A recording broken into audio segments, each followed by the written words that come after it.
Nós estamos dando continuidade ao sexto mês espírita. Que vem a ser isso?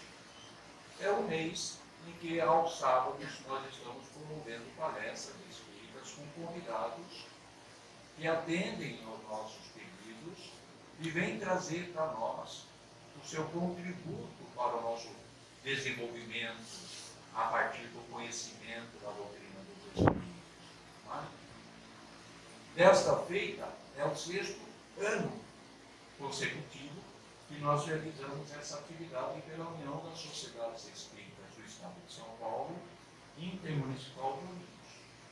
E temos palestras em Ourinhos, temos palestras em Bernardino de Campos, que amanhã tivemos em Santa Cruz, fazem parte da nossa jurisdição, né? Da abrangência da nossa intermunicipal. Hoje nós vamos ter aqui o Alessandro, mas quem vai fazer a apresentação do Alessandro, até porque fica muito melhor do que eu fazendo, é a nossa, olha que chique, cerimonialista. Não é chique isso? Né? Nós somos chiques, nós temos cerimonialista, né? Que chamamos então a Luciana para vir até a frente, fazer a prece e fazer a apresentação do Alessandro, que vai conversar comigo. Beleza? Obrigado. Boa noite a todos. Ele gosta de fazer tricote, né? E nada mais é, eu sou secretária da USE e faço a abertura, nada mais. Ele que gosta de encher de firulas aí. Então, para dar início à noite, né? Vamos fechar os nossos olhos, levarmos os nossos pensamentos a Deus Pai. Primeiramente, em agradecimento por mais essa oportunidade de aprendizagem que denominamos de vida e pedimos, Senhor, amigos espirituais presentes, nos amparem neste momento de reunião para aprendermos um pouquinho mais dos ensinamentos do Mestre. Ampare o Alessandro na exposição da noite. Nos ampare. Nos dê sabedoria para compreendermos a mensagem. Que assim seja, graças a Deus. Como o Guaraci falou, nós estamos no sexto mês espírita, quer dizer, no sexto ano. O Alessandro será o terceiro palestrante, né? Este ano, todo ano nós escolhemos um tema. E esse tema, este ano o tema, nós pedimos que todos os palestrantes pegassem um tema em cima do Evangelho. E o Alessandro, na verdade, né, vai falar o Evangelho segundo o Espiritismo, iluminando consciências e consolando corações. Tá? O Alessandro Viana Vieira de Paula, integrante da diretoria executiva do Centro Espírita Allan Kardec de Itapetininga, é também escritor e orador espírita há 25 anos. Autor de 8 livros, dentre eles Iluminando o Tempo, que é lançado recentemente. No final, quem quiser olhar os livros e adquirir os livros do Alessandro, eles estarão expostos aqui na frente. Alessandro, agora o público é seu. Seja bem-vindo.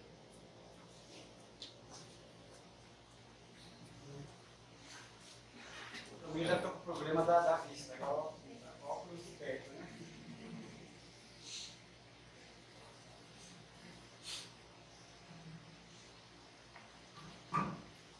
Bem, boa noite a todos. O pessoal do fundo está ouvindo bem? Está do ventilador? Maravilha. É uma alegria imensa poder retornar a Ourinhos e região neste sexto mês espírita. Até conversei com alguns, lembro do pessoal antigo, aí, Olivino, e eu fui olhar minha agenda, porque eu anoto todas as cidades que eu tive, e vi que Ourinhos, desde 2005, eu venho a Ourinhos, então vai completar 20 anos. Naquela época, a barba não estava tão branca, né, o cabelo também, mas é com alegria que voltamos. A última vez foi em 2017, então já se faz 7 anos. Então, para mim é uma alegria poder retornar a essa região, que para mim traz essas lembranças muito carinhosas. E neste ano em especial, onde nós vamos falar a respeito de um Evangelho segundo o Espiritismo. Sem dúvida, é uma obra que merece esse carinho, essa atenção do movimento espírita. São 160 anos de lançamento da obra. A obra, segundo algumas estatísticas, a obra mais lida pelos espíritas e pelos simpatizantes. Quantos de nós, algumas vezes, não presenteou um amigo que estava passando por um problema, por uma dificuldade, necessitando de um livro, e nós presenteamos com o Evangelho segundo o Espiritismo. Então há essas estatísticas dizendo que é a obra mais lida e mais presenteada no movimento espírita. Então, sem dúvida alguma, se nós olharmos os eventos espíritas desde o início do ano e outros que ainda acontecerão até o final do ano, praticamente os encontros, congressos, conferências estão realmente se movimentando em torno dessa data. Toda vez que uma obra fundamental da codificação faz o aniversário do lançamento, nós do movimento espírita dirigimos com um pouquinho mais de atenção, cuidado, carinho o nosso olhar para estas obras chamadas o Pentateuco de Kardec. E o Evangelho segundo o Espiritismo, por coincidência, é a obra do meio, né? É a terceira obra da codificação. Mas antes de começar a falar do Evangelho segundo o Espiritismo, eu gostaria de voltar um pouco àquela época do cristianismo primitivo. Aqueles primeiros tempos dos cristãos. Segundo Amélia Rodrigues, na obra Quando Voltar a Primavera, ela vai ali nos trazer uma história que vai nos permitir, de alguma forma, uma conexão com o tema que nós queremos aqui tratar esta noite. O último capítulo da referida obra, ela vai trazer uma lição sobre uma personagem que não está citada no Evangelho, no Novo Testamento, porque Amélia Rodrigues, assim como outros espíritos que se qualificaram em nos trazer notícias do Evangelho, como Emmanuel, como Humberto de Campos, eles têm esse perfil, essa característica de buscar essas histórias que estão registradas no mundo espiritual e trazem para nós. Às vezes são personagens conhecidos, que estão citados no Novo Testamento. E esses espíritos ampliam, trazem detalhes, informações adicionais que nos permitem compreender um pouco mais essas histórias de vida daqueles primeiros tempos do cristianismo. Eles enriquecem, ampliam. De outras vezes, trazem histórias que não estão registradas, mas que são verídicas, que, repito, estão registradas no mundo espiritual. E ela traz uma história de uma personagem chamada Tamar. É uma história semelhante, em alguns pontos, a Maria Madalena. Só que ela narra que Jesus já havia sido crucificado. Jesus já havia voltado para o mundo espiritual. E ela narra que Tamar era uma jovem, meretriz, cansada da vida que levava, atormentada pelos prazeres da carne, trazendo uma profunda solidão. E a gente, quando olha para essas características iniciais de Tamar, trazendo para os dias de hoje, quantas criaturas humanas ainda não trazem a alma atormentada pelos prazeres, estão solitárias, trazem, conforme Tamar também trazia, o vazio no coração, as inquietudes da alma, porque nunca o prazer, por mais exacerbado que seja, por mais contínua que seja a nossa busca pelo prazer, vai atender essas carências da alma, a necessidade da criatura humana de buscar o divino, de se conectar com Deus. Então ela estava vivendo este momento existencial de inquietude. Diz Amélia Rodrigues, porque ela poetisa, ela consegue descrever de forma tão bela a lição, nós não temos essa habilidade, e ela diz que Tamar ambicionava um lar, mas tinha uma casa. Vocês Rodrigues percebe a sutileza e a diferença? Ambicionava um lar. Lar é a estrutura espiritual. Lar são as pessoas que convivem conosco. Lar é muito mais do que as paredes. Casa é a moradia física. Então ela tinha uma moradia física, mas acalentava um lar. Acalentava querer trocar as paixões pelo sentimento.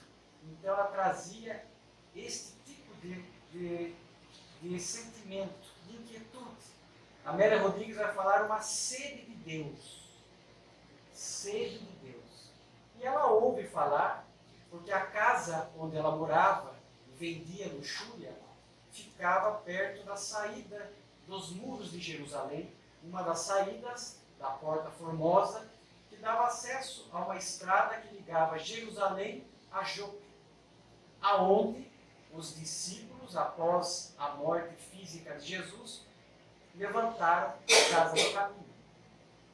E ela começa a ouvir falar das notícias desse Cristo, desse Messias que foi crucificado, que não libertou Israel, como eles esperavam, um guerreiro, mas que trouxe uma mensagem de imortalidade, de libertação, porque muito se falava da sua ressurreição. E ela também ouviu falar que os seus continuadores, que os seus seguidores continuavam se multiplicando e trabalhando em nome daquele Cristo, em nome daquele amor. E aquilo foi despertando nela, no mínimo, uma curiosidade, um desejo de mudar de vida, um desejo de atender este vazio da alma. Ela conversava com algumas pessoas, com alguns transeuntes, que falavam, que reforçavam a ela a existência daquela casa do caminho, onde os seguidores de Jesus lá trabalhavam. Então ela foi acalentando esse desejo de visitar a casa do caminho. Até que um dia, tomada por estas forças, já não aguentando mais a tristeza, ela vai visitar a casa do caminho. Lá estava Simão Pedro. Na casa do caminho, muitas vezes se alternavam quem falava. Às vezes era João, às vezes era Simão Pedro, às vezes outros trabalhadores, mas se destacava João, evangelista, e Simão Pedro. Naquele dia era Simão que iria fazer o uso da palavra. Então ela chega até a casa do caminho, uma casa onde todos, sem exceção, eram tratados iguais. Crianças, órfãos, jovens, velhos, pessoas com a doença da hanseníase, ricos, pobres, prostitutas ou não, pouco importava a vida do indivíduo. Se ele estava ali buscando o divino, era bem acolhido. Então ela entrou naquela casa, lotada, sentou-se e já pôde perceber naquele primeiro momento um magnetismo. Era, diz Amélia Rodrigues, um magnetismo diferente. O que é um magnetismo diferente? A vibração do local.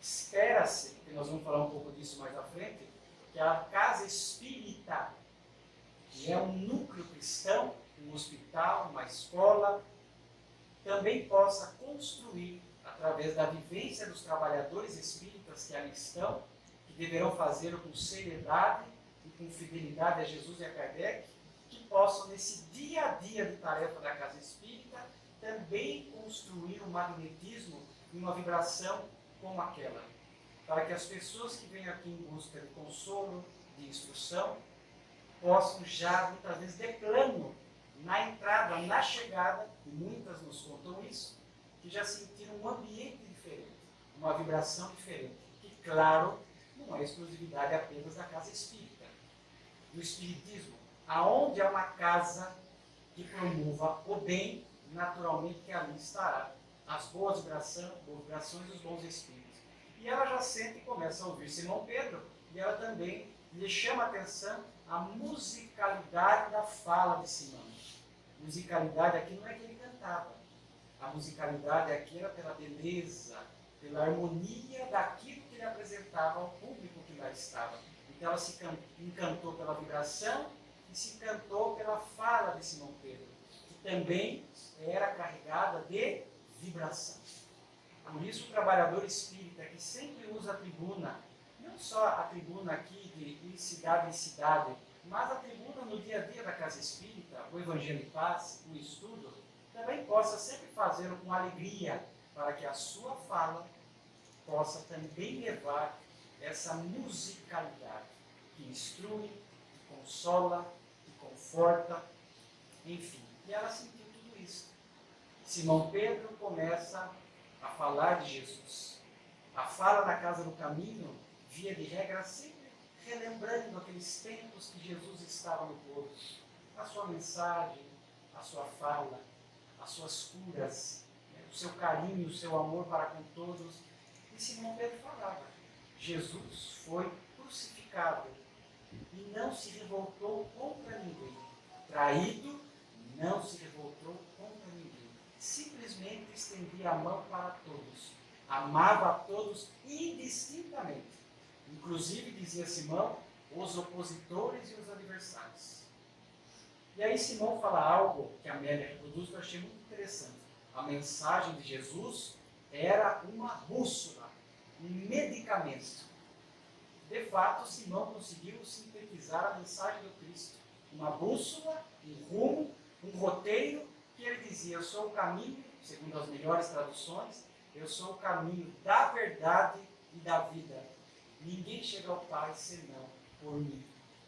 Um rumo, uma bússola e medicamento, medicamentosa a fala do Cristo. Porque estava sempre acolhendo, consolando, né? Vinde a mim, vós que estáis aflitos e sobrecarregados. Era uma mensagem, era um medicamento para as almas aturdidas até hoje. A mensagem do Cristo é para nós uma bússola e um medicamento. A fala de Simão encerrou-se. Algumas pessoas foram procurar Simão. O pessoal foi saindo, a noite chegando, e ela toma coragem de conversar com Simão Pedro. A Amélia Rodrigues diz que naquela época Simão Pedro já trazia a face muito envelhecida, especialmente pelo sol, pescador, pelas viagens, já em nome do cristianismo, mas 2 olhos brilhantes. 2 olhos brilhantes. O cabelo quase todo branco, mas ele inspirava em qualquer pessoa que o procurasse dignidade e autoridade. Mas não essa autoridade do mundo, dos poderes transitórios da terra. A autoridade era a autoridade moral, de alguém que amava todos que ali estavam procurando a mensagem de Jesus. É essa autoridade. Não as autoridades transitórias dos cargos, seja os cargos da Casa Espírita, seja os cargos das instituições humanas. E ela conversa com ele, dizendo, eu desejo a luz, mas ainda estou na treva. Eu quero Deus, mas sou toda podridão. E Simão Pedro a acolhe, dizendo a ela que Jesus acolhia a todos. A todos. Dizendo que quando a mensagem do Cristo toca o nosso coração, nós somos convidados a fazer esse movimento que ela estava querendo fazer, da treva para a luz, do desequilíbrio para a paz, do arrependimento do erro para a vivência do bem. Então ela foi profundamente acolhida por Simão. E Simão finaliza a conversa com ela dizendo o seguinte, é necessário hoje, não postergue para amanhã, hoje, agora, é necessário trocar Mamon por Deus. Mamon aqui é a representação da que é o material, a materialidade, os prazeres, o ter em detrimento do ser, o ego, o egoísmo, o orgulho, tudo isso em alguma medida simboliza este Mamon. E ela então ali, profundamente emocionada por tudo que ela recebeu naquela noite, ela pega uma bolsa onde tinha moedas, e ela então pega as moedas e dá a Simão Pedro. Fala para eles, pegue aqui as moedas, as transforme em pães para as pessoas famintas que aqui vêm. Simão faz um movimento de recuar, de não aceitar a moeda. E ela diz, é pela origem delas, prostituta?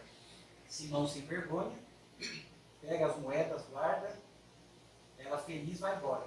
E aí finaliza a Amélia Rodrigues dizendo que a partir daquele dia, uma nova trabalhadora estava ali todos os dias na casa do caminho. Uma mão a mais que encontrou o reino de Deus e transformou a sua fortuna material em fortuna de paz, que era tudo o que ela queria. Então é uma lição muito bonita que encontra conexão, encontra ambiência nos dias atuais. Porque muitas criaturas humanas na Terra são ainda um pouco de tamanho. São um pouco por conta dessa busca ainda por mamon, mas trazendo as inquietudes da alma. Eu achei interessante a fala de Simão a ela, nós vamos nos apoiar um pouco nessa fala, é necessário trocar mamon por Deus. É o convite que vem sendo feito à humanidade desde priscas eras, desde tempos remotos. Missionários que vieram antes de Jesus já estavam convidando a criatura humana a se libertar do apego da matéria para se conectar com as coisas espirituais, para a educação do sentimento, para a vivência do bem. Naturalmente que Jesus veio reforçando esta mensagem para nós, o melhor, o maior modelo e guia, conforme está no Livro dos Espíritos, e ele muito bem sintetiza essa proposta na sua trilogia: amar a Deus sobre todas as coisas e ao próximo como a si mesmo. A mensagem do Cristo é clara, é cristalina. Nem só de pão vive o homem. E depois, num outro momento, de que adianta o homem, aqui no sentido criatura humana, a humanidade, de que adianta o homem ganhar o mundo e perder a vida, a alma? Então veja que a mensagem do Cristo, convidando o indivíduo a trocar mamon por Deus, é de todos os tempos. E mesmo após a volta do Cristo ao mundo espiritual, ele é o governador espiritual da terra, é o bom pastor que cuida das ovelhas, ele continuou enviando os missionários para relembrar a sua mensagem, para nos convidar a fazer esta troca de mamon por Deus. Vários missionários reencarnaram na Terra. Vários reencarnaram. Nós poderíamos aqui citar um deles que simboliza, talvez todos aqueles que vieram pós-Jesus, até a chegada do Consolador prometido, a doutrina espírita, no século XIX. Nós podemos lembrar de São Francisco de Assis, que ouviu o chamado do mundo espiritual: reconstrói a minha igreja. E ele achou de início que era a igreja material, que tinha uma igreja em ruínas, que ele passava sempre por ali e achava que era aquela igreja material que ele tinha que reconstruir. Começou a reconstruir materialmente aquela igreja, mas depois ele percebeu que era reconstruir espiritualmente a mensagem de Jesus. Porque a própria religião dominante da época, a própria igreja, havia trocado Deus por mamon. Então a mensagem de São Francisco é esta grande mensagem. Né? Mas como está a criatura humana, apesar de todos esses missionários, trazendo para o hoje, para a nossa atualidade, como eu falei, basta nós olharmos os números de depressivos, ansiedade, pânico, suicídio, loucura. Tudo isso orientado pelos benfeitores espirituais na codificação. Na própria obra que nós estamos homenageando hoje, no capítulo 5º, Bem-aventurados os aflitos, lá tem uma lição chamada Suicídio e Loucura. Em Obras Póstumas, que é a obra praticamente 20 anos após a desencarnação de Kardec, onde se pegaram documentos, papéis que ele havia guardado e se publicaram, por isso tem que tomar um cuidado. Nem tudo o que está em Obras Póstumas tinha passado pelo crivo de Kardec, então sempre tem que se ler a obra com esse cuidado, mas lá tem uma comunicação espiritual que nestes tempos de transição aumentaria o número de suicídio, inclusive em crianças, e de loucura. Gente, não é isso que está acontecendo? Eu trabalho na área da infância e da juventude, e nós vemos crianças, pré-adolescentes, adolescentes, se mutilando, procurando fugir da vida diante dos mínimos problemas. Vemos a loucura, mas não é aquela loucura clássica, onde a pessoa ficou pinel, em referência ao médico. mas aquela loucura no sentido perda de serenidade, perda de equilíbrio. É esse sentido de loucura, loucura pelos prazeres. É esta loucura que os espíritos estavam falando. Então nós estamos vivendo estes tempos. Jesus sabia que a sua palavra, seus ensinos seriam esquecidos, desdenhados, distorcidos por nós, almas ainda imperfeitas em linhas gerais, porque há algumas que vieram vivendo com fidelidade a mensagem do Cristo. Há algumas que desde aquela época, desde que ouviram a musicalidade do Evangelho, seguiram fielmente a mensagem. Mas a maioria ainda prefere mamon. Se nós olharmos aquele século XIX, que foi o século justamente em que a doutrina espírita chegou à Terra, nós vamos perceber que aquele século, o século XIX, muito bem simboliza 18 séculos de desdém à mensagem de Jesus. Nós viemos, desde os primeiros tempos, trocando Deus por mamon, preferindo mamon. Aí isto projetado no tempo, naturalmente que construiu uma sociedade profundamente materialista. Quando a doutrina espírita chega à Terra, em especial na Europa, havia um materialismo imenso, que prossegue até hoje. São dois tipos de materialismo que haviam naquela época, que já havia antes, porque eu sempre digo, se nós olharmos aquele século que o Espiritismo chegou à Terra, e falamos desse materialismo, ele não caiu de paraquedas no século XIX. Ele foi sendo produto daqueles séculos e séculos da Idade Média, da criatura humana, se desconectando das lições do Cristo. Preferindo mamon, preferindo os prazeres, as fugas. E aí, naturalmente, que isso, com o passar do tempo, foi construindo aquele materialismo.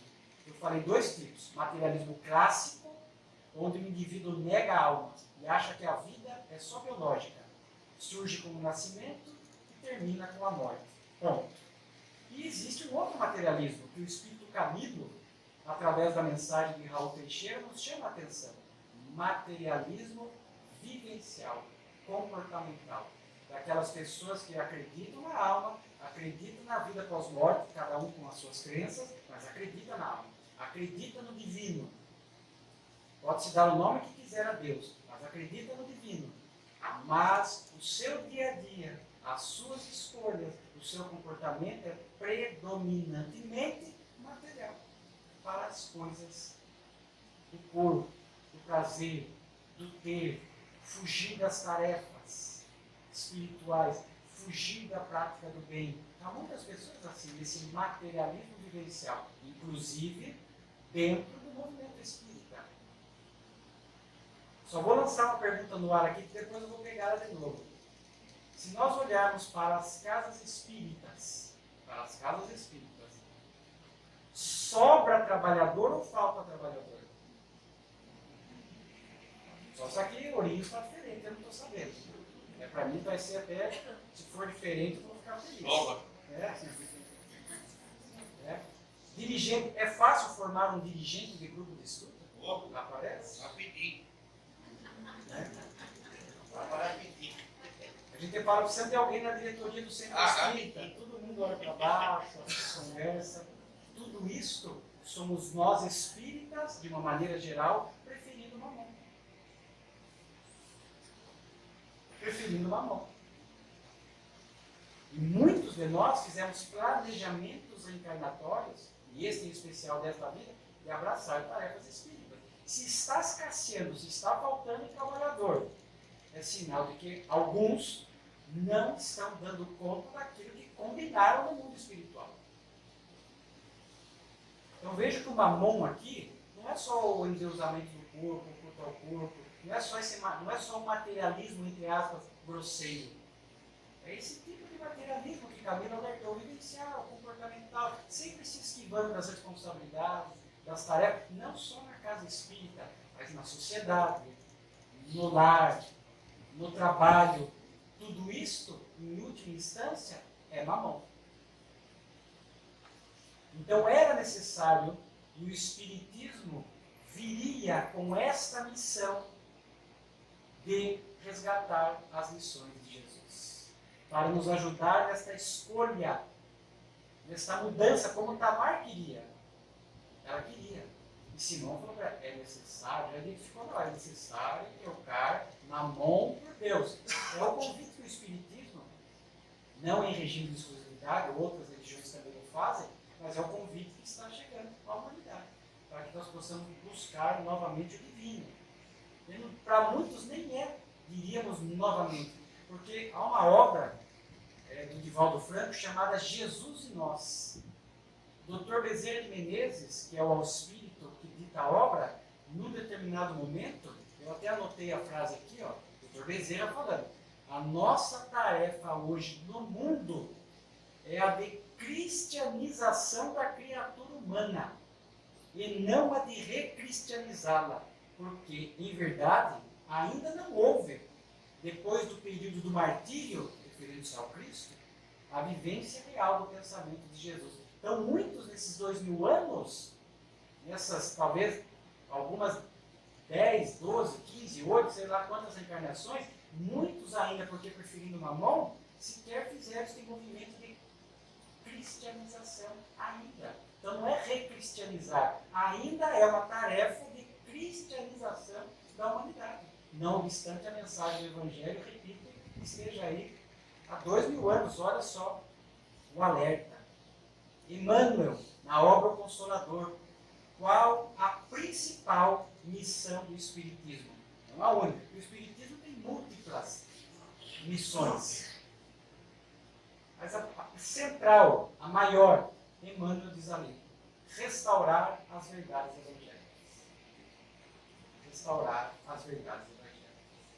Então chega o Consolador prometido à Terra, 18 de abril de 1857, lançamento de O Livro dos Espíritos, onde ali, já na primeira obra da codificação, nós já vamos encontrar Jesus. Nós já vamos encontrar os benfeitores espirituais sob o comando do próprio Cristo, o Espírito de verdade, já mostrando que a doutrina espírita, trazendo as leis divinas, movimentando o intelecto, fazendo-nos compreender melhor a nós próprios, estava trazendo, na verdade, a lição de Jesus. Ali, aquela questão 625, ela é enigmática. O modelo e guia, qual? O modelo e guia, o maior modelo e guia que Deus enviou à Terra, veio de Jesus. Então, ali os benfeitores já estavam delimitando o papel da doutrina espírita. Resgatar os ensinos morais de Jesus. Em toda a codificação, a moral cristã está presente. Não há uma obra de Kardec que você pegue e não encontremos a moral cristã. Está em todas as obras. E repito, na primeira, o Livro dos Espíritos, que é a obra básica, o alicerce, de O Livro dos Espíritos nasceram as demais obras da codificação. O Evangelho segundo o Espiritismo é o desdobramento da terceira parte das leis morais. Mas ali já deixaram claro. Questão 886. Olha a pergunta de Kardec no Livro dos Espíritos. Como podemos entender a caridade segundo a entendia Jesus? É o benfeitor. Benevolência para com todos, indulgência com as imperfeições alheias e perdão das ofensas. Tudo isso está muito bem trabalhado, muito bem assim ampliado em detalhes, esses 3 itens da caridade segundo entendia Jesus, em o Evangelho segundo o Espiritismo. Porque Kardec sabia, ele trazia do mundo espiritual esse compromisso e sabia que uma das obras da codificação iria trazer os ensinos morais de Jesus de forma mais, digamos assim, específica, exclusiva para cada. Porque o Evangelho segundo o Espiritismo é justamente esse estudo aprofundado dos ensinos morais de Jesus. Ensino aprofundado. Então, até que na introdução de Kardec, ele fala, aqui nesta obra nós podemos discutir tantas coisas. Amanhã, em Bernardino, nós vamos nos debruçar um pouquinho mais na estrutura do Evangelho segundo o Espiritismo. Mas ali Kardec fala dos milagres, das profecias, das palavras que deram origem aos dogmas, os atos comuns da vida de Jesus. Mas não, esta obra, nós vamos cuidar dos ensinos morais de Jesus, porque são inquestionáveis. Não geram dúvidas. É um ponto em comum entre as religiões. Se nós colocarmos qualquer religião para sentar, 10 religiões diferentes, e vamos falar sobre o amor, dá conversa. Sobre gratidão, dá conversa. Sobre o perdão, pontos em comum. Misericórdia, pontos em comum. Os ensinos morais. Se nós vamos sentar para conversar sobre profecia, sobre dogmas, aí cada religião, em geral, tem o seu ponto de vista. Aí ninguém vai abrir mão e vai muitas vezes haver atrito. Então os ensinos morais de Jesus era o que Kardec queria tratar na obra. E é uma obra, eu diria assim, quando a gente fala tão especial, é justamente por causa desse ponto central dela, de trazer as lições morais de Jesus. E não é um livro só de recomendação moral. Existem muitos livros que estudam o perdão, a misericórdia, a indulgência, a gratidão. Há muitos livros que estudam as virtudes. Mas talvez o grande diferencial do Evangelho segundo o Espiritismo seja o estudo das virtudes, o estudo da moral cristã, conectada com as demais leis divinas. Então nós vamos estudar perdão com reencarnação, com influência espiritual, com lei de causa e efeito, com lei de progresso. Esta é a beleza da obra Evangelho segundo o Espiritismo. Se fosse uma obra de mera recomendação moral, já seria valiosa, mas vai além. Porque não há um capítulo sequer onde nós não encontremos ali, de alguma forma conectado, né, eles falando a respeito de lei de causa e efeito, a influência espiritual, reencarnação, lei do progresso. Então nós vamos entendendo que devemos nos aprimorar no campo do sentimento também, intelectual, moral, conforme está lá, espíritas amai-vos, espíritas instruí-vos, mas não é mais aquela visão arcaica, teológica, né? Eu tenho que amar para agradar a Deus. Será que Deus precisa se agradar? Deus precisa ser bajulado? São construções nossas, em razão da nossa imaturidade psicológica, fomos construindo esse Deus mais parecido com os homens, que necessita de ser bajulado, de ser agradado. Muitas vezes o Deus que se ira, o Deus que se vinga, nós fomos construindo isso. Então, na verdade, conforme nós vamos estudando o Evangelho segundo o Espiritismo, nós vamos entendendo que amar é uma necessidade da nossa evolução espiritual. É uma necessidade que nós temos como Tamar, uma necessidade de paz, uma sede de Deus. Uma sede de Deus, porque Deus está dentro de nós. O divino está em nós. É uma sede. Mas muitos não enxergam, não entendem, se distanciam. Por buscarem preferencialmente o amor. Então nós vamos perceber que amar não é para agradar a Deus, porque é uma necessidade da evolução. É inevitável. Quanto mais nos distanciarmos do amor, mais problemas trazemos para as nossas experiências evolutivas. Quanto mais nos aproximamos do amor, mais nós vamos fazendo esta caminhada alinhada com os propósitos de Deus. É uma necessidade nossa, da evolução. É esta sede de Deus que nós trazemos. Perdoar por quê? Para agradar a Deus? Não. Porque se eu não perdoar aquele que me fez mal, e haver ódio entre nós dois, o morrer não vai apagar o ódio. O morrer prossegue. O ódio prossegue. Muitas vezes um fica aqui, o outro está do lado de lá, surgem os processos obsessivos complexos. Ou ambos lá se odiando, se perseguindo no mundo espiritual, reencarnam muitas vezes no mesmo lar. Aí as antipatias à primeira vista, as almas que estão se reajustando. Se não se reajustam e o ódio permanece, a lei de Deus tem mecanismos para fazer o amor surgir ali.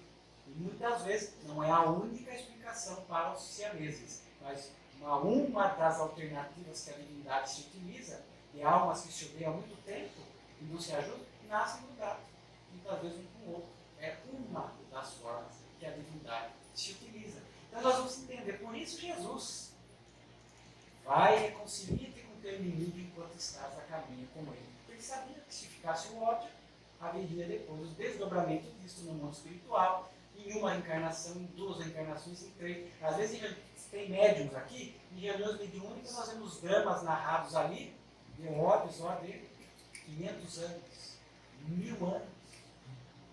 Então nós vamos entendendo com a obra Evangelho segundo o Espiritismo o porquê que devemos. Porque esse é o papel do Espiritismo.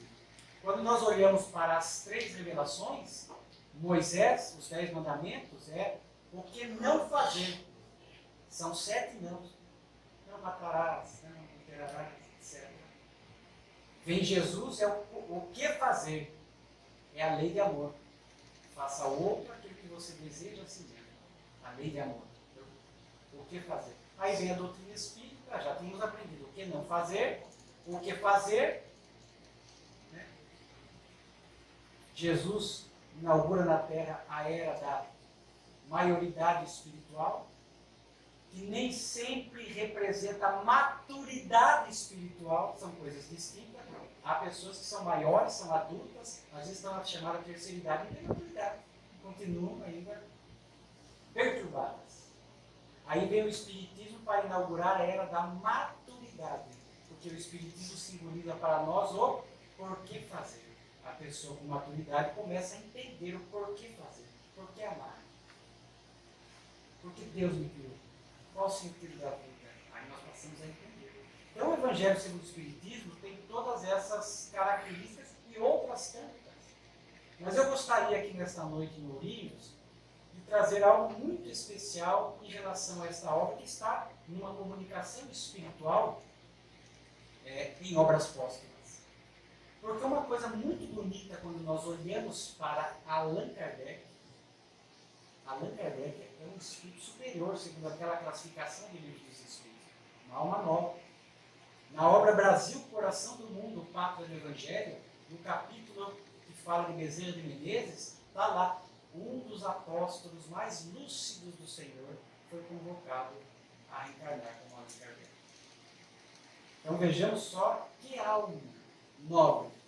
E aqui a gente fica imaginando, naquela época da codificação, ficamos a imaginar aqui, e isso a doutrina espírita nos permite a entender, a ambiência, não falamos da ambiência espiritual da Casa do Caminho, a ambiência espiritual em torno de Kardec.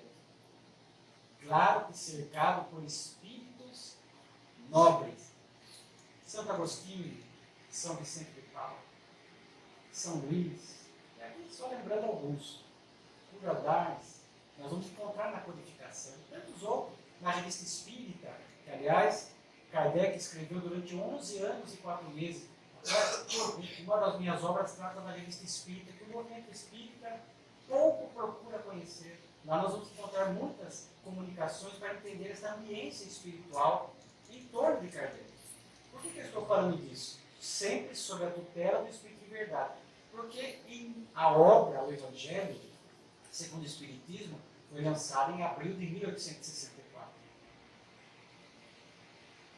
Mas, no ano anterior, 1863, naturalmente Kardec já começou a mentalizar a necessidade de escrever uma obra, repito, que cuidava, que ia diretamente e especificamente cuidando dos ensinos morais de Jesus, conectado com as demais leis divinas, conforme nós falamos.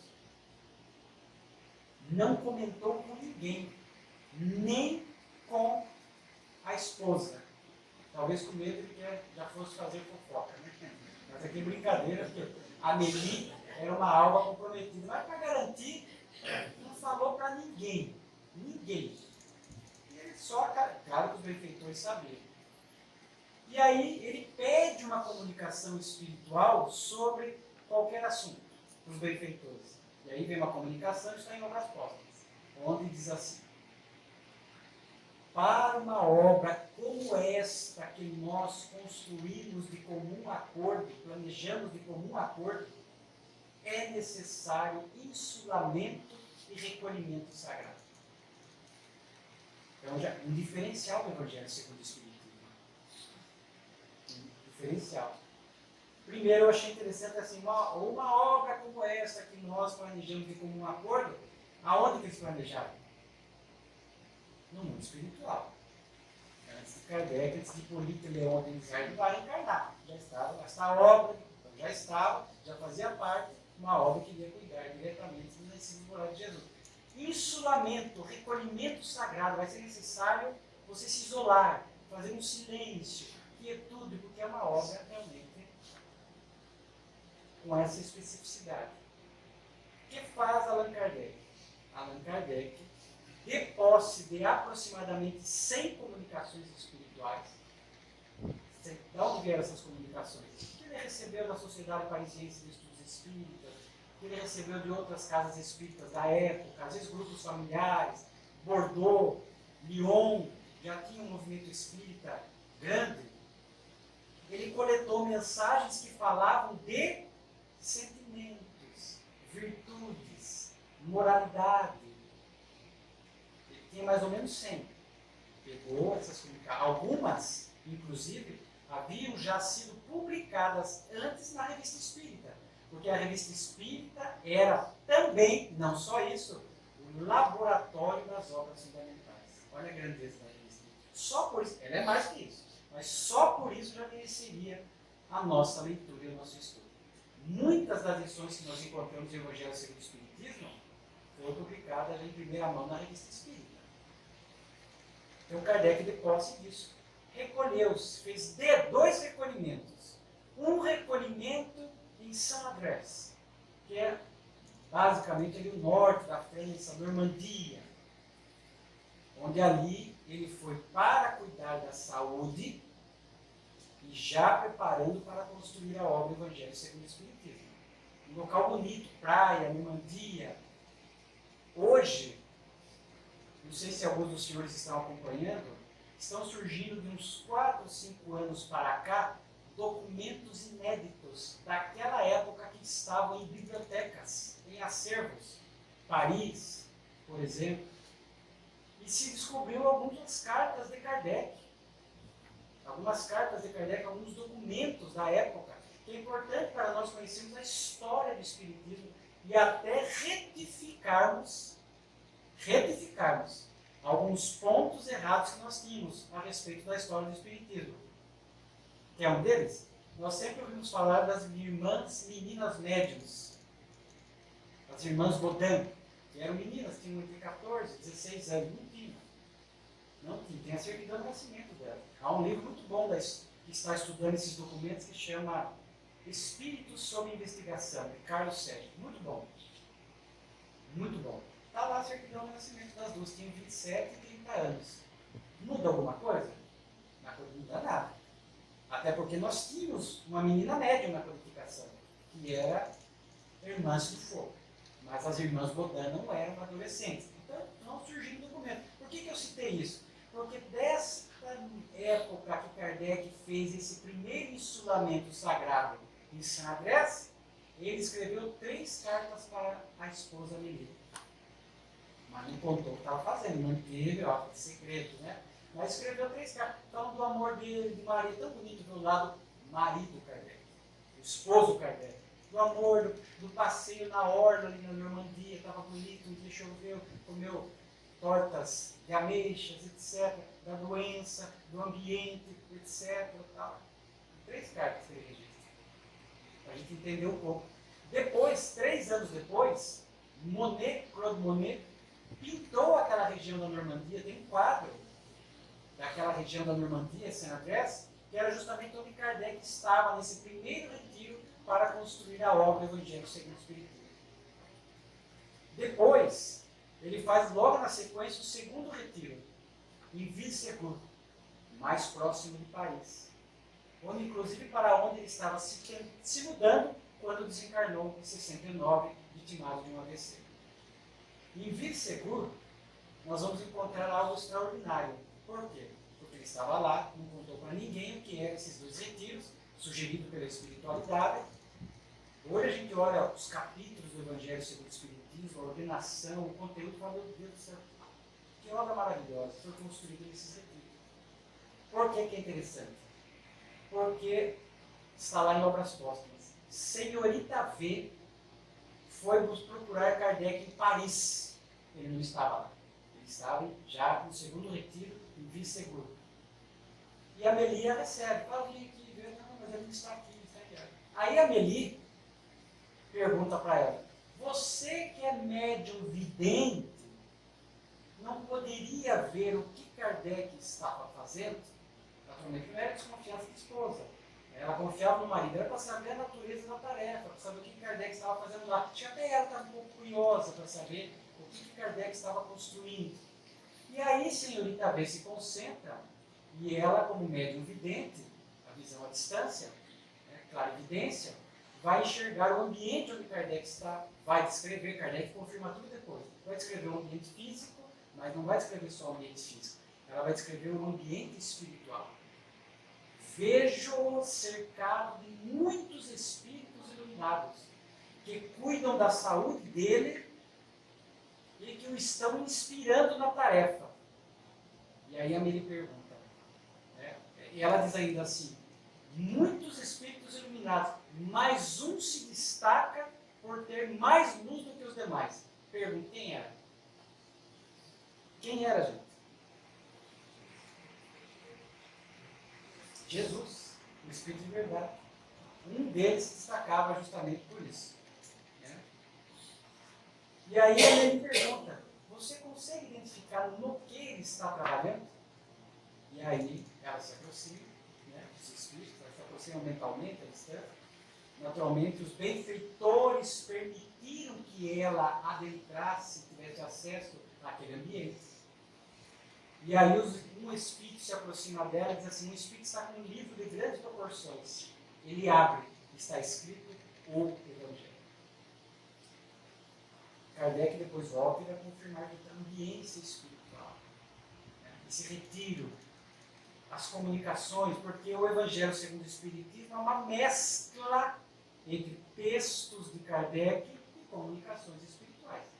Mas nós notamos, ele identifica as comunicações, o nome dos espíritos, às vezes a localidade, às vezes o ano, repito, algumas já estavam na revista espírita, outros não haviam sido publicados em nenhum lugar, a maioria em primeira mão em o Evangelho segundo o Espiritismo. Então a obra é belíssima.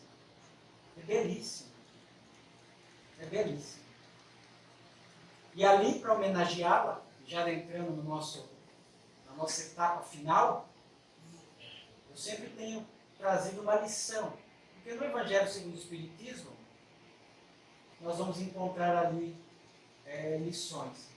Nossa relação com Deus, nossa relação conosco, nossa relação com o próximo, nossa relação com a dor e nossa relação com a tarefa espírita.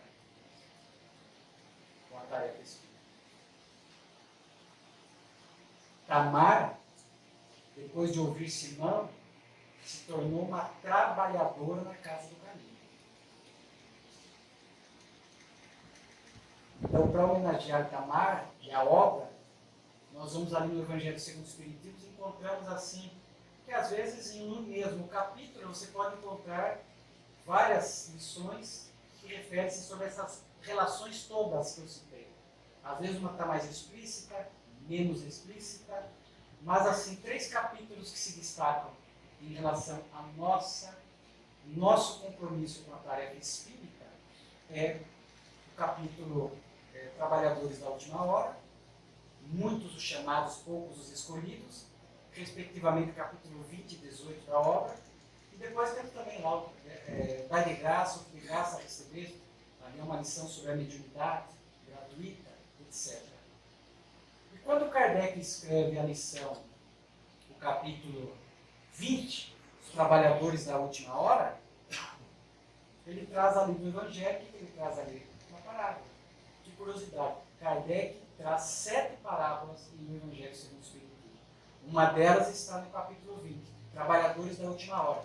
E quando fala trabalhadores da última hora, normalmente nós espíritas já sabemos que também se aplica a nós.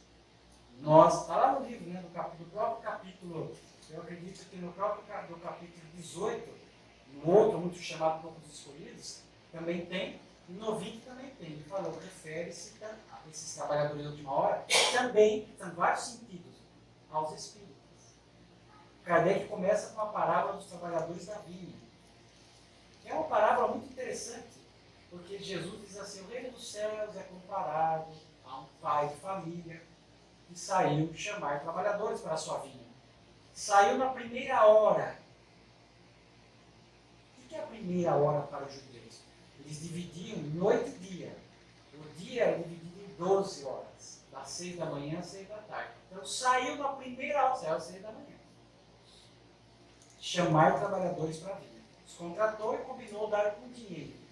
Depois saiu na terceira hora, 9 horas da manhã, na sexta hora, meio-dia, na nona hora, 3 horas da tarde, e na 10ª hora, finzinho, 5 horas da tarde, chamando os trabalhadores, encontrou ociosos, etc., convidou para a vinha e tal. Na hora de pagar, chamou todo mundo com dinheiro, conforme havia combinado com todos. Claro que os primeiros da primeira hora, opa. Eles vão receber, os que entraram agora por último às 5 horas da tarde, vão receber o mesmo que nós? Na palavra, mas não foi o que eu combinei com vocês. O que é combinado é combinado. Não combinei um dinheiro? Combinei. E aí Jesus fala naquela frase enigmática, né? Que os últimos serão os primeiros e os primeiros serão os últimos. Porque muitos dos chamados, poucos dos escolhidos. Isso é belíssimo. Kardec vai desenvolver isso. É belíssimo. Belíssimo. Gente, se eu for interpretar literalmente,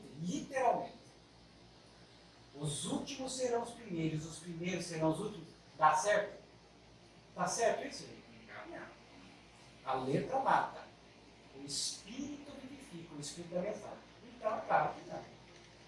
Porque, materialmente falando, quem chegou primeiro aqui na palestra é o primeiro, entrou, não tem como. Mas tem lições espirituais maravilhosas, que se aplicam, inclusive, à tarefa espírita. A grande simbologia que nós poderíamos trazer aqui para esta noite, quando Jesus fala, convidou logo a primeira, a terceira, é que o convite de Deus chega a todo momento para nós. Porque não importa o momento que eu vou me transformar, o importante é que eu me transforme, que eu deixe de servir a Mamon e passe a servir a Deus. Que as portas para esta conexão com o divino, as portas para a nossa redenção, para a nossa transformação, para a mudança de rumo, está sempre aberta para nós. Esta é a grande mensagem. E à luz do Espiritismo, isso é muito belo. Porque mesmo que esteja na 10ª hora, mesmo que esteja com 80, 85 anos de idade, e resolva mudar e trabalhar no bem, é válido. É válido. E a vida segue. Esses últimos momentos de modificação, de arrependimento, de transformação, ainda que eu viva mais um pouquinho só, mas eu mudo de vida, me arrependo e começo a trabalhar, é ótimo, porque o espírito chega de uma outra forma no mundo espiritual. Certamente não vai apagar todos os erros. Mas o espírito já chega de um outro clima no mundo espiritual. Então, à luz da doutrina, veja como que eu falei, as lições sempre conectadas com reencarnação, mortalidade, lei de causa e efeito. Olha como a mensagem grande. Trazendo para a tarefa espírita, a gente espera que os frequentadores ainda que venham frequentando de forma meio diferente, morna. A casa espírita está sempre convidando para assumir as tarefas, qualificando-se, não simplesmente por impulso, não simplesmente algumas tarefas que a boa vontade dá. Entregar mensagem para os que chegam, ajudar a organizar a fila para entrar no passe, ótimo, já é um começo, mas tem pessoas que nem isso. O dia de Evangelho e Passe, não sei se todas as casas aqui têm, algumas representadas aqui, eu dirijo a tarefa de Evangelho e Passe da nossa quarta-feira lá no Kardec, 20 anos. Nós temos um público em média de 130 pessoas. 100, 130, 140. Nesses 20 anos. Se eu contar quantos saíram dali para um grupo de estudo, para assumir uma tarefa na casa espírita, são poucos. São poucos. Mas o chamamento está muitos os chamados. O chamamento está sempre.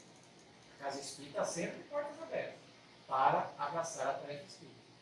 Então, muitos de nós, Kardec, na Revista Espírita de dezembro de 1861, escreveu um dos, eu diria, o melhor texto de Kardec para trabalhadores espíritas, para dirigentes, trabalhadores, organização do espiritismo.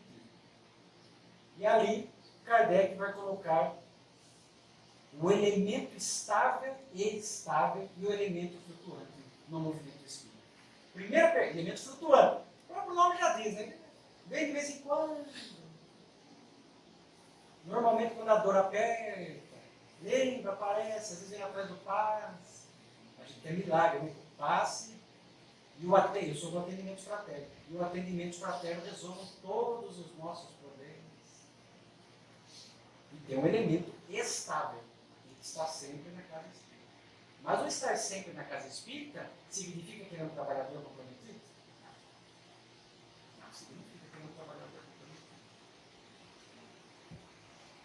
Primeira pergunta, homenageando o Evangelho segundo o Espiritismo, nossa relação com a tarefa espírita. Primeira pergunta. Primeiro, eu anotei aqui, ó. Eu sou um elemento estável ou eu sou um elemento flutuante? É a primeira pergunta. Se eu sou flutuante, o que está faltando para eu ser um elemento estável?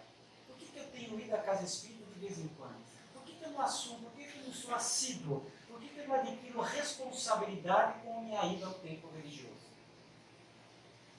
Essa é a primeira pergunta. Trabalhadores, o convite está sempre aberto. Só que nós não sabemos quando desencarnamos. Muitos desencarnam enquanto ainda são elementos flutuantes.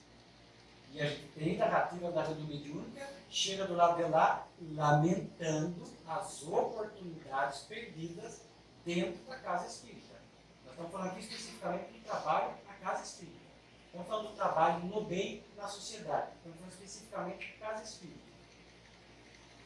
Chegam lamentando. Puxa vida, eu ia lá uma vez por mês, eu ia lá algumas vezes por ano, eu ia lá ouvir o Evangelho tomar o passe, muitas vezes mais querendo o passe. Como é que a gente sabe disso? Quando veio a pandemia, a nossa casa espírita e muitas outras, com todos os cuidados, já passando aquela fase grave, nós substituímos o passe individual pelo passe coletivo.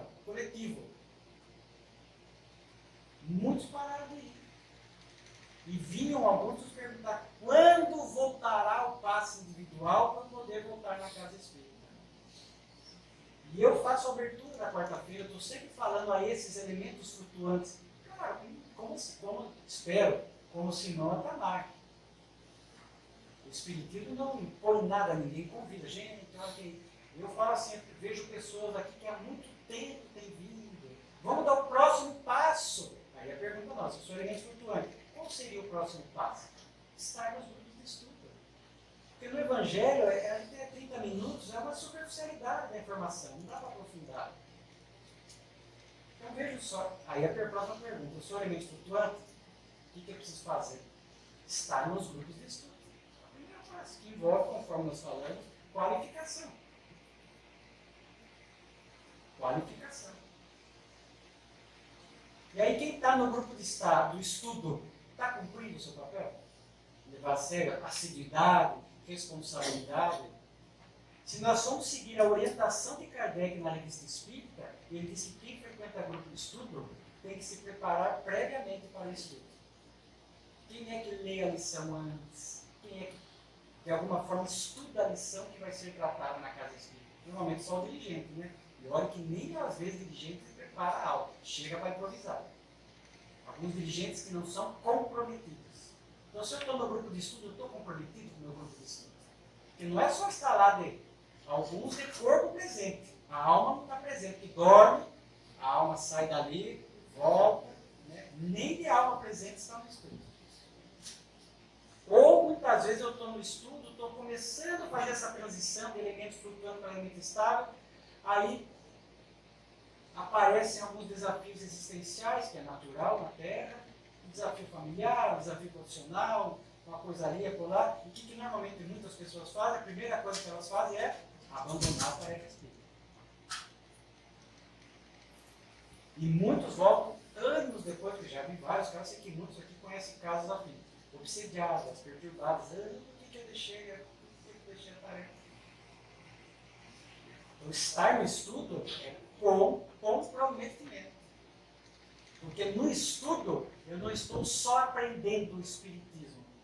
Eu também estou trabalhando o aspecto moral. Porque grupo de estudo envolve relacionamento pessoal. Envolve desenvolver paciência, tolerância. Porque eu estou no grupo de estudo há 3 anos. Aí chega um iniciante e vai começar a frequentar o grupo de estudo. Aí está lá, primeiro dia no grupo de estudo, está desenvolvendo o estudo dos espíritos, evangelho. Aí chega, mas o que é a reencarnação? Aí eu vejo naqueles que estão há algum tempo ali, já faz bico, já faz assim. A pessoa não tem nem paciência com o novato que está chegando. Isso é muito isso. Então, nós estamos trabalhando aí paciência, relacionamento humano, num grupo de estudo. Maravilha, estou no grupo de estudo. Então, pode vir a desencarnação que eu vou estar com a consciência em paz. Será? Será que só estar no grupo de estudo? Como eu falei, perguntei no início, falei que escasseiam trabalhadores. Nós precisamos de médiuns comprometidos, nós precisamos de passistas comprometidos, nós precisamos de atendentes fraternos comprometidos, divulgadores da doutrina que subam, venham aqui à frente, falar no dia do Evangelho e Paz, fazer uma preleção evangélica. Nós precisamos de dirigentes. Nós precisamos de pessoas que ocupem os cargos da diretoria do centro, a lei. 9 a 12 cargos, presidente, vice-presidente, secretário, tesoureiro. Aí é aquilo que eu brinquei, falo, gente, está chegando a época da eleição, nós estamos precisando de dirigente, estamos precisando de presidente, estamos precisando de secretário, estamos precisando de... As pessoas normalmente desviam os olhares. Aí entra N problemas. A pessoa se acha incapaz, aí vem a baixa autoestima, não, sou capaz, eu não vou dar conta, eu não posso, eu não tenho tempo, mas tem tempo para mamão. Tempo é questão de preferência, é de prioridade. Porque Jesus nos disse, onde está o teu tesouro, aí está o teu coração. Buscai primeiro o reino de Deus e sua justiça, e tudo mais vos será acrescentado. Então vejamos quantas coisas. A questão de não ter da gestão do tempo. Quantos? É que eu lanço a pergunta porque eu me incluo em todas essas análises que eu estou lançando. Todas essas análises que eu estou fazendo. Quantos de nós estamos na diretoria, mas somos meros figurantes? Não, põe meu nome lá, está precisando? Está precisando. Então, pode pôr meu nome lá. Aí está lá o nome. Aí chega no mundo espiritual, olha, consta aqui na sua ficha que durante 10 anos você foi segundo secretário lá no centro espírita. O que você fez como segundo secretário? Aí é a consciência. Consciência. O que eu fiz como segundo secretário? O que eu fiz como tesoureiro? O que eu fiz como presidente? O que eu fiz como conselheiro fiscal? Como passista? Como médium? Que exige esse de nós, no bom sentido, é um convite. Qualquer tarefa que eu queira abraçar, esse comprometimento intelecto-moral, qualificar, estudar sempre. Em nossa casa espírita e muitas outras, para ser trabalhador tem que estar em algum grupo de estudo. Porque a pessoa acha que quando assume uma tarefa ela pode abandonar o grupo de estudo. Não, agora eu sou médium, eu estou lá no grupo mediúnico, eu não preciso estudar. Não está escrito isso. Aí que eu preciso estudar. Para ser um bom intermediário. Aí é que eu preciso, em qualquer tarefa da casa, preciso estudar. Mais. Eu preciso me moralizar. Mais. A fim de que eu seja um bom instrumento na mão da espiritualidade, na tarefa espírita que eu estou me propondo cumprir. Aí vem uma pandemia, que é uma lição da divindade à humanidade, para mostrar, vocês vão continuar escolhendo mamão? A pandemia é isso. Grosso modo é, olha, vocês acham que tem o controle de tudo? Vocês vão continuar servindo mamão? Aí vem Deus, pandemia, está no livro do Divaldo, o Fundo do Mundo de Regeneração, trazendo um grande convite à humanidade espiritual, para a gente trocar mamão por Deus. Aí vem, e aí quando começa a retomar a casa espírita, o movimento, 2022, 2023, tem casas que até hoje não voltaram, se acomodaram no virtual. Pode ter atividade virtual? Pode, mas o presencial é essencial, é indispensável. Pode até ter uma ou outra atividade virtual, híbrida, mas o presencial é essencial. E aí, o que eu tenho ouvido, também não sei se aqui na região tem acontecido, nossa, o que aconteceu com os trabalhadores espíritas que não voltaram depois da pandemia? Lá na nossa casa, 50% ou desencarnou, não sabemos, ou desapareceu, não é possível. A média que eu tenho ouvido, Brasil, 50% dos trabalhadores pós-pandemia não voltaram. Trabalhador, não estou falando do elemento. O elemento flutuante a gente entende. O elemento flutuante eu até entendo. Mas o elemento estável e comprometido, que era passista, era médio, era dirigente, era de algum cargo da casa espírita, desaparecer, aí tem vários processos obsessivos, comodismo, preguiça, etc. Então vejo quão grave é essa questão que Kardec inseriu no Evangelho segundo o Espiritismo, os trabalhadores da última hora, independente de qualquer situação que nós estejamos nesta fala nossa, nessas situações, o importante é parar a da vinha, a qualquer momento, opa, não, eu vou ser um trabalhador comprometido. Preciso mudar, preciso abraçar mais as tarefas, preciso levar mais a sério, eu preciso ser mais responsável, eu preciso ser um bom médium, um bom passista, um bom atendente, um bom dirigente, um bom membro da diretoria. Eu preciso fazer o melhor. Porque está lá em O Evangelho segundo o Espiritismo, nesse capítulo, eu só não lembro se é no 18 ou no 20, que Deus, neste momento, transição planetária, faz a enumeração dos seus servidores fiéis. Nós estamos falando da doutrina espírita. Servidores fiéis em todas as religiões. Nós estamos falando da doutrina.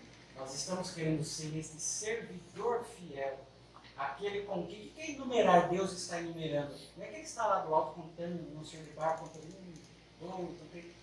mas é a espiritualidade superior saber com quem eles podem contar nesta época de transição. Que aumentam as dores, aumentam os desafios, as pessoas vêm buscar a casa espírita, haverá um aumento ao longo dos anos, porque está nas falas do Divaldo em suas palestras, que nós ainda não atingimos o ápice da transição. Ainda passaremos maiores dificuldades. Então haverá muita busca pela casa espírita.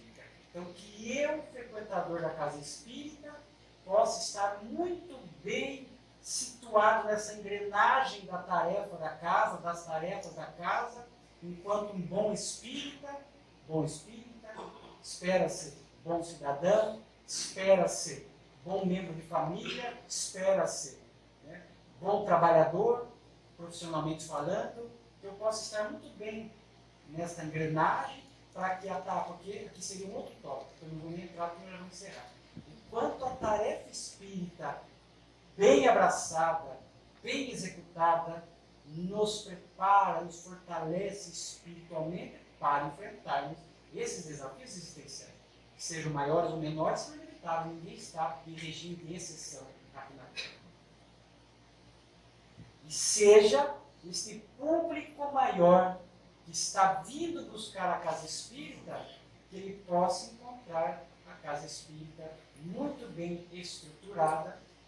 Claro que a preocupação maior não é quantidade, é qualidade. Mas se a gente consegue unir qualidade com quantidade, para não se perguntar aqui, muitos estão sobrecarregados na casa espírita que frequentam, muitos têm que desempenhar várias tarefas para atender a este público que chega, seja precisando do passe, seja precisando de consolo, seja precisando de estudo. Às vezes precisa de mais estudo, mas não tem dirigente.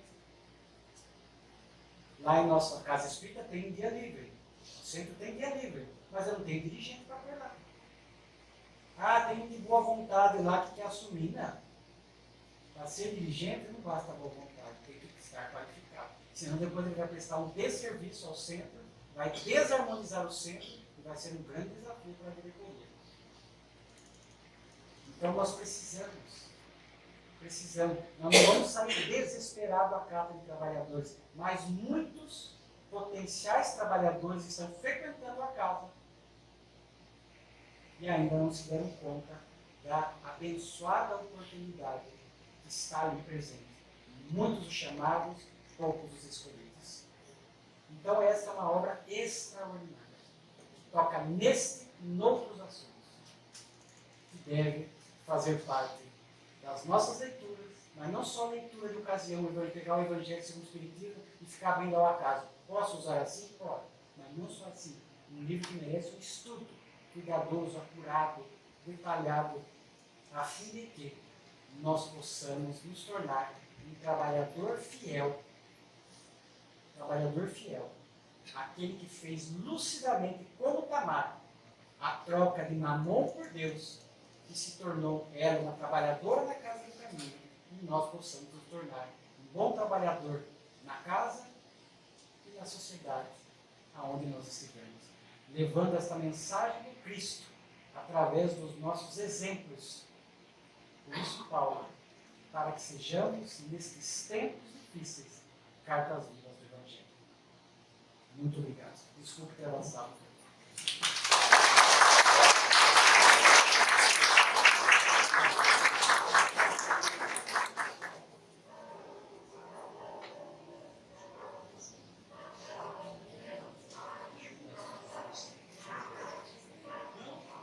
Alessandro, obrigada por vir esclarecer mais ainda sobre o Evangelho, né? A gente estuda o Evangelho, mas vocês viram o quanto ainda temos que aprender, o quanto ainda estamos engatinhando. Obrigada por dedicar esse seu tempo para nós.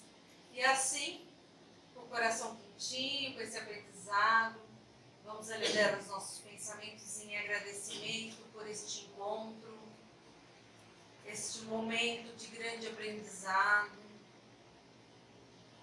E pedir que os amigos benfeitores que nos ampararam nesta noite nos acompanhem em nossos lares, na nossa semana, e leve o amor, o nosso carinho a todos aqueles necessitados do corpo material ou espiritual, e que nós tenhamos a sabedoria e o discernimento para viver o verdadeiro amor ensinado pelo Mestre.